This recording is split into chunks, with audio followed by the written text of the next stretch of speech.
Welcome to the Interstellar Age.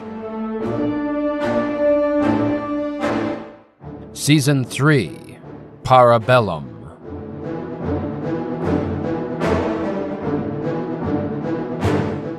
Episode 9, The Second Cipher War, Part 2, 2375 to 2379.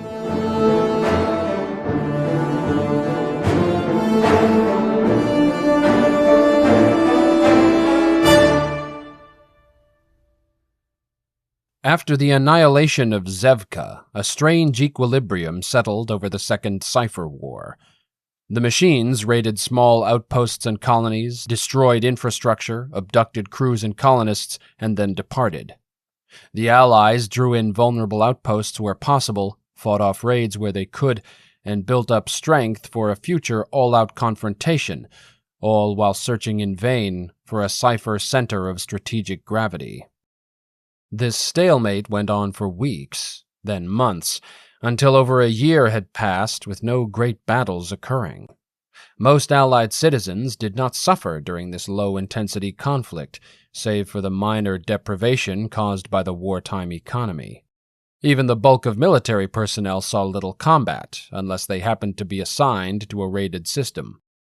But while the front line, such as it was, remained largely still, great changes stirred behind this false curtain.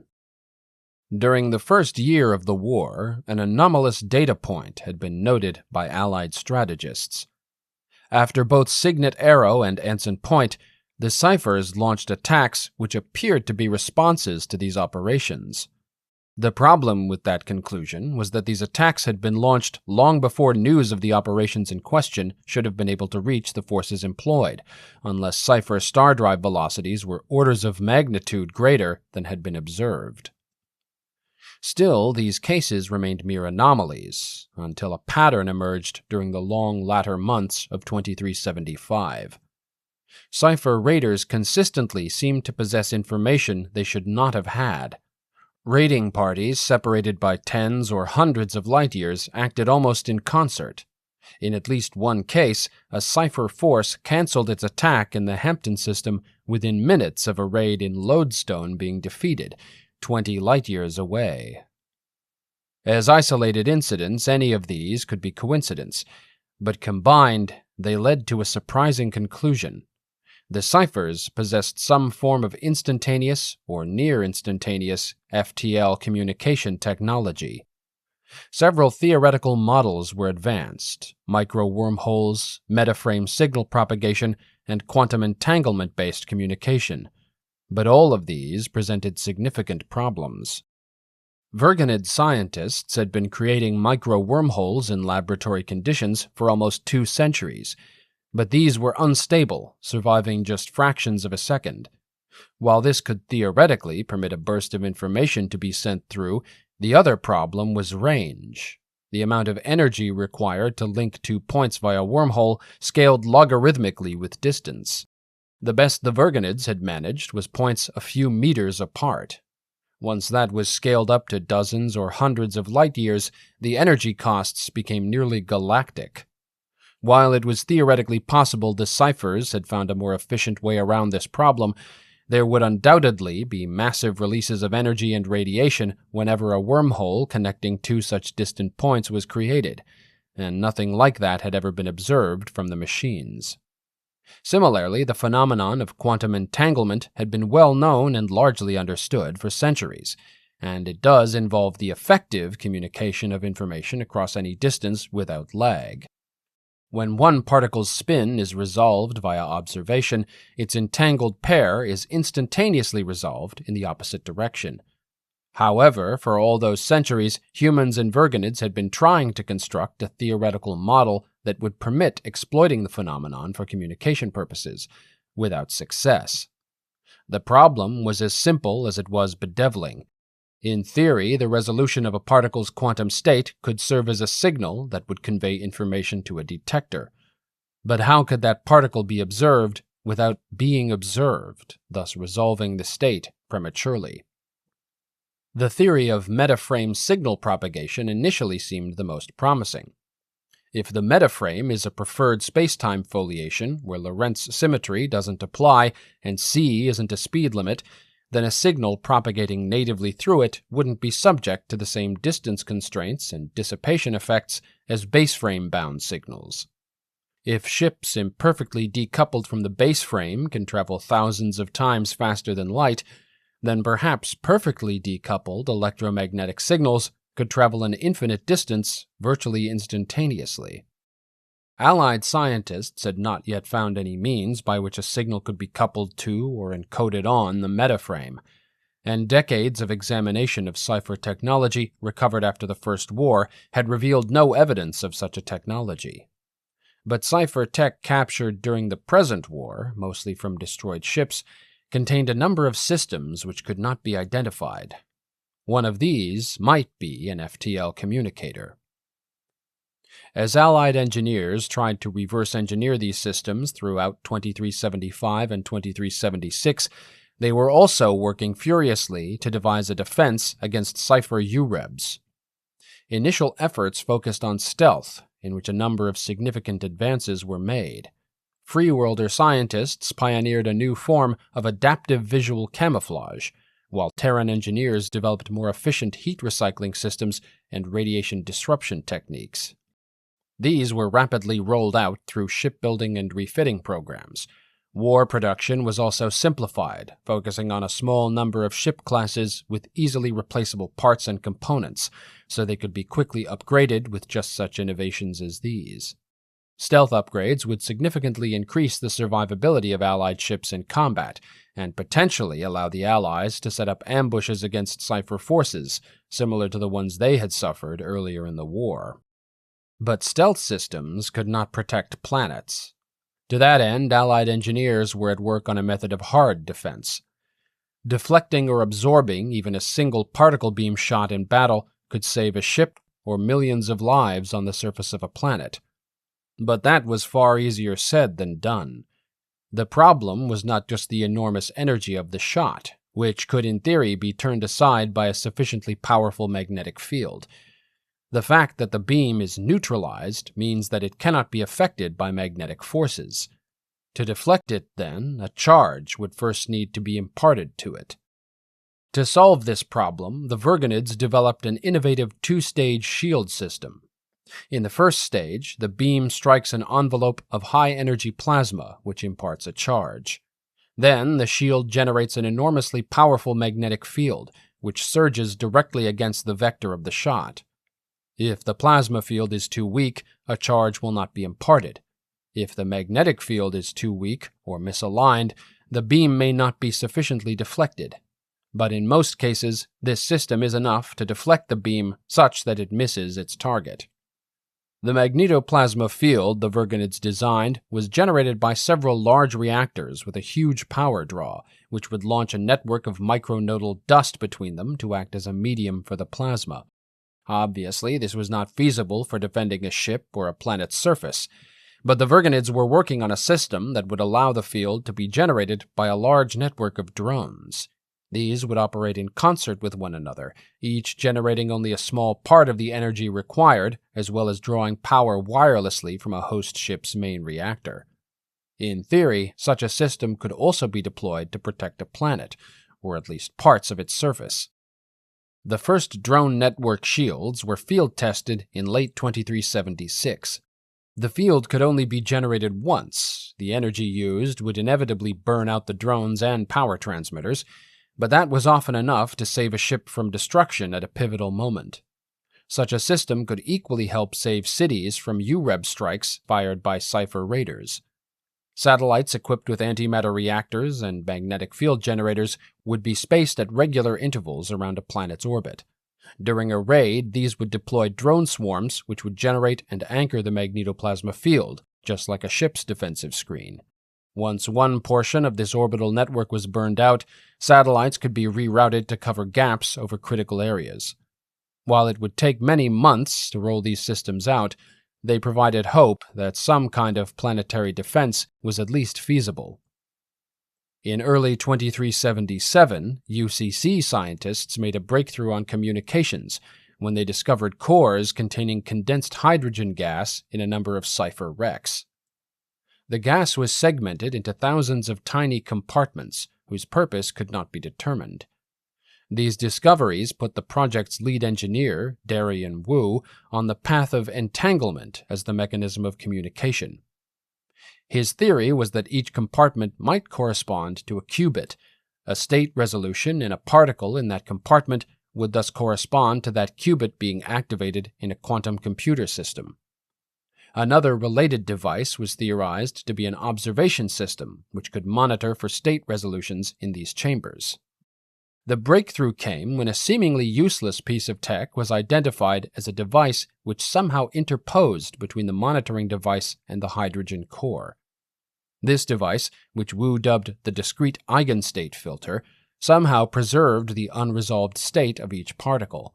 Only the information that the particle's state had been resolved by observation on the other end could pass through the filter to the detector, effectively allowing each particle to be observed indirectly.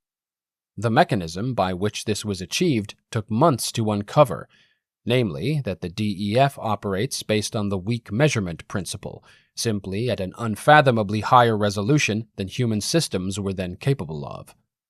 The DEF performs an extremely rapid cascade of weak measurements on each particle, each one extracting only an infinitesimal amount of information, below the threshold that would constitute a full observation and trigger waveform collapse. But aggregating those measurements across millions of cascade iterations can detect whether a resolution event has already occurred in the paired particle, without itself constituting an observation of the local particle's state. Even after determining the nature of the device, Dr. Wu's team could not replicate its effects at the same scale. While the Cipher DEF could resolve individual subatomic particles, the prototype the team constructed could only filter hundreds of such particles at a time. To send a signal, hundreds or even thousands of particles would have to be observed and resolved to equal 1 qubit of information. That, in turn, meant that entangled cores had to be extremely large and were exhausted rapidly by high information transmissions. Nonetheless, the first public test of the prototype featured a real-time visual and voice communication between Unity Prime in the Progress System and Nagayo in the Justice System, over 100 light-years apart, a literal quantum leap that captured the attention of the galaxy. But due to the first-wave DEF's limited resolution, production models of the quantum entanglement communicator were limited to sending simple text messages. Operators were advised to be as parsimonious as possible. Even so, the QEC promised to change interstellar civilization, perhaps forever. For the past 3 centuries, messages could only be transmitted across interstellar distances via courier ships and drones. While star drive velocities were incredible for moving people and things from star to star, moving information that way had begun to feel interminably slow. As during the Age of Sail on Earth, news of a battle or an enemy movement in one corner of explored space might take weeks or months to reach the other. Coordinating action between fleets and governments across these distances was extremely difficult, requiring time, preparation, and calculation. Now, if the QEC could be widely disseminated, that problem would be solved. The powers of the Alliance could, in theory, work together more closely than ever before, respond to threats with unprecedented speed, and take more decisive action to win the war. But there was an obstacle standing in the way of that future. The pacifist movement in the UCC had only grown with the months of low-intensity conflict. Activists and leaders vehemently opposed sharing the QEC with the Free Worlds Republic and the Terran Interstellar Union, lest it be used for military purposes. This stood in stark contrast to the Vergonids, who immediately disseminated their shield technology the moment it cleared their testing standards. As impatient allies demanded the technology be shared, a consensus started to build in the councils that it should be, but with a price. That price was an immediate halt to military operations against the Ciphers and the opening of peace negotiations. They used the TIU's deal to share the Mark IV star drive in 2321 as a justification for this demand, but this did little more than enrage the already indignant Republic and frustrate the usually more forgiving Terrans. A UCC-wide referendum on the issue was scheduled for late November 2377. Polls suggested the resolution would pass, even though the Free World's Republic threatened to cease all cooperation with the UCC should the measure be adopted. But the referendum, and the crisis likely to result, were overtaken by three events. First, the Ciphers launched their first large-scale offensive in almost 2 years, targeting 6 populous systems with larger colonies: Rostam in the TIU, Kyoyu in the UCC, the Virganid colonies in Wolf 1061, the first Virganid worlds ever to be attacked, and 3 worlds belonging to the Melakine, the Shiran, and the Uthal. The Associate Allies had up until that point been providing only economic and intelligence support, and had been spared direct attack. Speculation was that the machines had discovered the Allies' recent technological advances, and wanted to gain a decisive upper hand before they could be disseminated. The defenses in all 6 systems were quickly overwhelmed, placing the Allies in another strategic bind. A counteroffensive might result in another calamity like Zevka. The planetary defense version of the Virganid's magnetoplasma shield was only just entering the field testing phase, with limited units deployed to Eos, Frontier, and Earth. The Ciphers were effectively holding these worlds hostage, though mercifully they were not yet engaged in a large-scale program of abduction. Second, a number of Chiron clans, Harag, Rilok, and Atkar, sought to take advantage of the distraction caused by the Ciphers to invade their former systems still occupied by the FWR. The invasions did not appear to be closely coordinated and varied considerably in effectiveness, but they still required the Free World's Navy to commit significant assets to repulse them. Third, just 2 weeks before the UCC referendum was to be held, Dr. Wu smuggled the designs and schematics for his QEC prototypes to the Virganids, the Terrans, and the Free Worlders. Citizen outrage over this betrayal was intense. Hardliners proposed that the planned referendum go ahead, but recast now as a question of whether to leave the alliance and make a separate peace. To quiet the furor, the High Council was forced to accept the proposal, as well as voting to strip Dr. Wu of his citizenship, effectively exiling him. Wu expressed regret, but not remorse, for his actions. He released a statement that he had invented the QEC to benefit all of humanity and its allies, not one government or one people, and that he would do the exact same thing again if he knew it would result in his death, let alone his banishment. Wu spent the remainder of his years on Earth, a hero in the TIU and the FWR, and a villain to most in his home country. For now, though, the Allies scrambled to produce as many QEC units as possible and solve the methodological problems involved in using them. They hoped that the QECs and the planetary shields would give them some kind of advantage they could use to break the deadlock before the Ciphers seized more systems. In the UCC, the newly formulated referendum went ahead in early December. The resolution to leave the alliance failed by the narrowest of margins, 50.5 to 49.5. Apparently, enough citizens remained fearful of the Ciphers to want the protection of the Allied fleets. With regards to the QEC, Schrodinger's cat was already out of the bag, as the saying went. For hardline pacifists, the vote only deepened their resentment and anger. Calls to secede from the UCC rose on planets where the vote had favored leaving the alliance.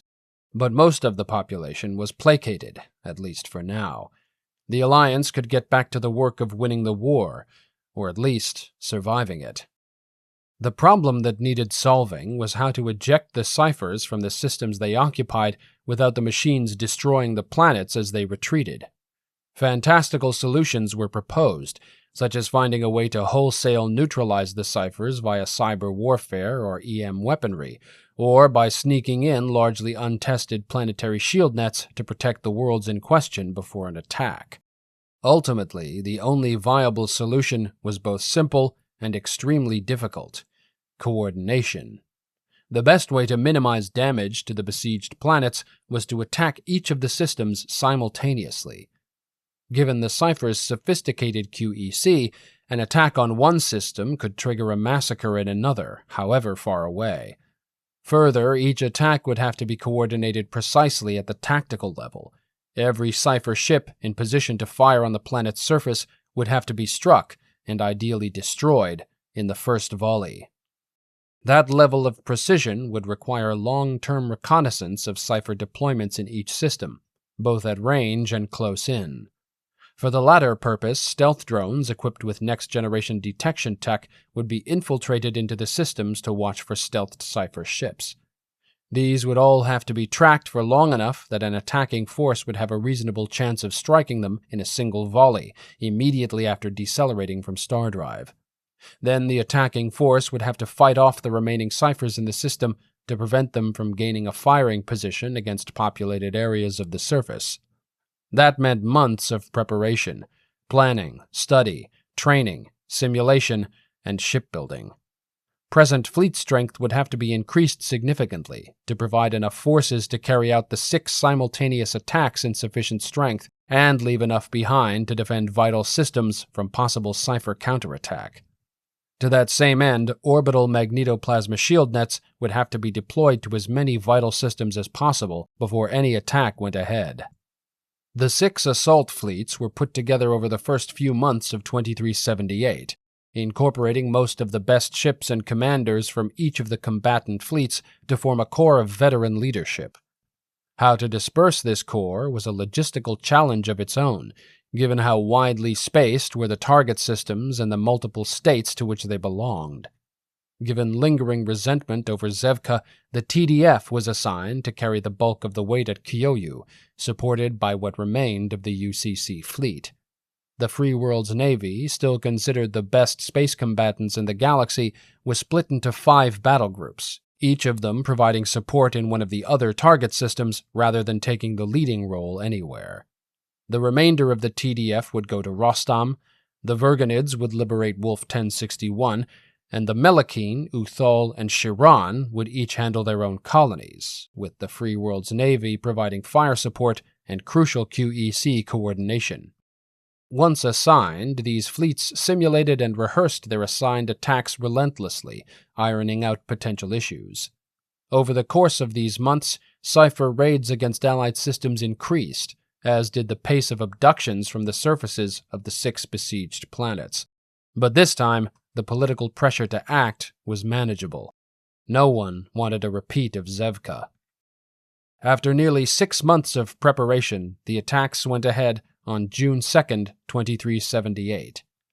Dubbed Operation Swift Blade, this was the first ever human military operation to be coordinated across multiple star systems simultaneously. Despite the novelty, the execution was near perfect. All 6 fleets decelerated within seconds of one another, across over 1,000 light-years of space. At the tactical level, the attacks were executed with remarkable precision, fruits of the meticulous preparation and rehearsal. All Cipher ships in position over population centers were destroyed before they could fire. After the opening volleys, the 6 engagements became desperate battles to keep the Ciphers away from the deadliest firing arcs. Each one ended with the destruction of all Cipher ships, and across all 6 systems, only a handful were able to fire on a planet's surface. 2 of these shots struck major population centers, while the rest primarily inflicted environmental damage. Combined, these strikes still killed hundreds of thousands, but the destruction could easily have been exponentially worse. Swift Blade was a remarkable success, the first unambiguous, large-scale victory for the Allies in 4 years of war. Billions had been liberated from Cipher occupation, and thousands of the machines had been destroyed. Celebrations erupted across the Alliance, but Allied Joint Command was less ebullient, waiting as they were for the expected Cipher counterstroke.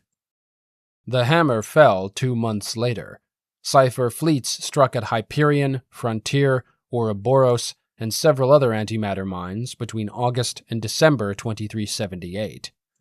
All these attacks were repulsed, though with significant losses to the Allied fleets. When the Ciphers had the tactical initiative, they could still do serious damage.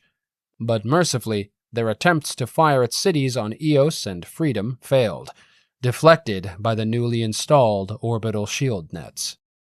Similar shields defended the Ouroboros mines, preventing their destruction when they were attacked in October. While the Ciphers did succeed in damaging or destroying the mines in WZ Sagittae and EX Hydri in November and December, antimatter supplies had been sufficiently diversified that these losses did not significantly hamper the war effort. Cipher attacks dropped off following the last of these failed raids in December. The Free World's Navy was able to refocus then on the Chiron threat, raiding the attacking clan's home systems and inflicting serious damage before withdrawing. In March 2379, the Ciphers finally reopened communications with the Allies. Now that they no longer had to hide their QEC capability, this was substantially easier. A single Cipher ship entered the Hyperion system well beyond UREB range of Eos and its defenders and opened a channel with AJC. It appeared to be a live communication from Dr. Toll, still serving as an intermediary. Toll reiterated now years-old justifications that the entire war had been a terrible misunderstanding, that the abductions were a clumsy attempt to learn more about humans and the Alliance, that the destruction of Zevka was a tragic mistake. Toll insisted that the Ciphers would prefer cooperation, coexistence, and symbiosis, but the war had proven that humanity was not ready for this, nor were the Verganids, the Melekine, the Shiran, or the Uthal if they continued to associate with us. But rather than continue to engage in conflict, the best course would be for the two sides to simply leave each other alone. To that end, Toll offered to end hostilities with an effective status quo antebellum agreement. The Ciphers would stay out of Allied systems, the Allies would stay out of Cipher systems. Should they meet unexpectedly in unclaimed space, these encounters could be deconflicted as they came up. Toll gave the AJC a week to consider the proposal, while the intermediary platform waited in the outer system. AJC debated for several days before recommending accepting the proposal. The proffered agreement would not resolve any underlying issues between the two sides, provided no reparations for the tens of millions of civilian dead, and did not secure the release of any abductees.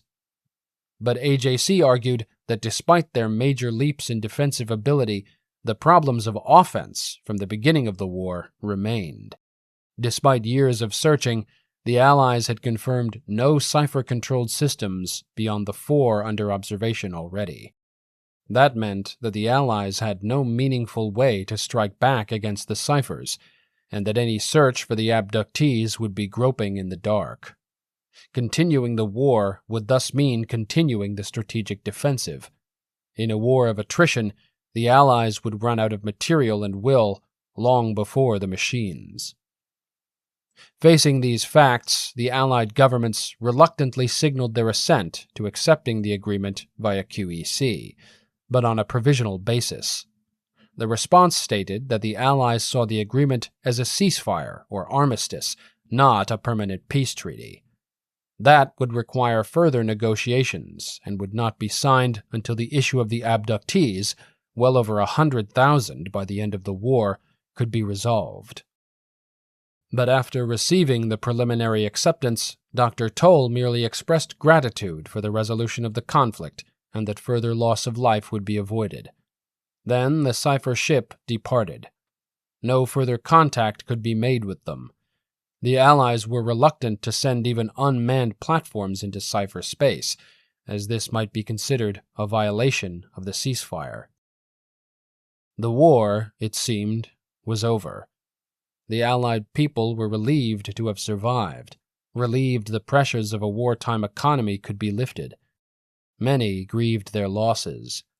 The governments and societies of the Alliance had been permanently changed. Some had been militarized to an unprecedented extent, while another, the UCC, seemed on course to completely demilitarize in the months and years to come. But this was a strange sort of peace, one which might be broken again at any moment. If war with the Ciphers resumed, or if, God forbid, a similarly deadly adversary should emerge from the depths of space, even greater cooperation would be required to survive. Whether that was something of which modern humanity was capable remained to be seen.